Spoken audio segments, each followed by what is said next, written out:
បាទសួស្តីបងប្អូននៅក្នុងបណ្ដាញ YouTube ក៏ដូចជាបណ្ដាញ Facebook ទាំងអស់ជាទីមេត្រីហើយថ្ងៃនេះខ្ញុំក៏បានឆ្លៀតធ្វើវីដេអូមួយទាក់ទងទៅនឹងតំបន់ដែលជាគម្រោងមួយទាក់ទាញសម្រាប់ភ្ញៀវទេសចរទាំងឡាយដែលធ្វើដំណើរឆ្លងកាត់នៅផ្លូវជាតិលេខ55របស់យើងហើយនៅក្នុងស្រុកភ្នំក្រវាញខេត្តពោធិ៍សាត់ហើយខ្ញុំក៏បានធ្វើដំណើរមកដល់ទីនេះក៏បានឆ្លៀតថតនៅអ្វីជាគម្រោងស្ដារនៅប្រឡាយសម្រាប់ជាសោភ័ណភាពមួយនៅក្នុងការលម្អសម្រាប់ខេត្តពោធិ៍សាត់ក៏ដូចជាស្រុកភ្នំក្រវាញ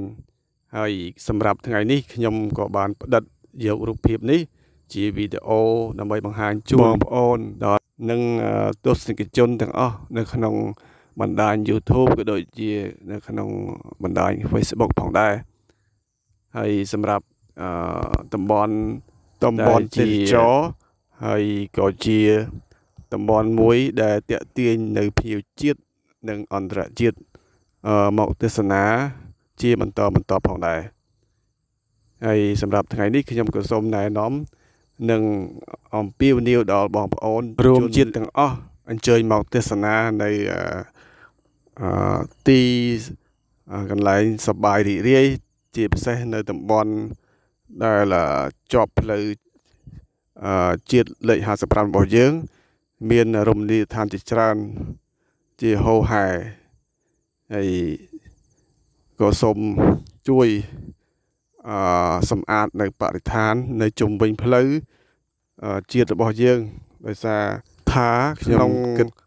ទីក្រុងក៏ដូចជាតាមជនបទនៃប្រទេសកម្ពុជាយើងគឺពោរពេញទៅដោយសម្រាមប៉ុន្តែមួយរយៈ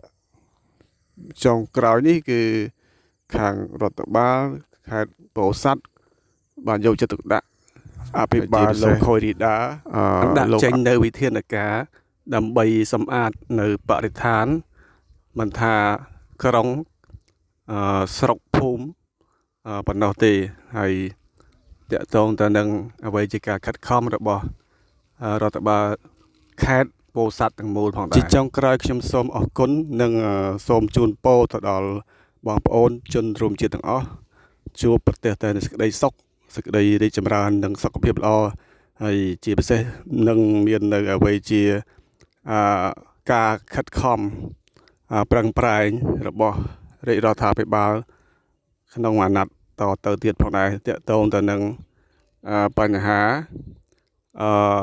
សោភ័ណភាពនៃខេត្តក្រុងដែលតាក់ទងទៅនឹងតំបន់ទេសចរជាពិសេសខេត្តពោធិ៍សាត់របស់យើង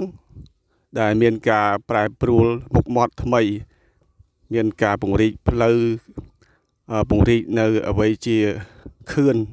ដើម្បីឆ្ពោះទៅដំណើរនៃការអភិវឌ្ឍវិស័យទេសចរមានការរីកចម្រើនទៅមុខផងដែរហើយក៏សូមអរគុណម្ដងទៀតនិង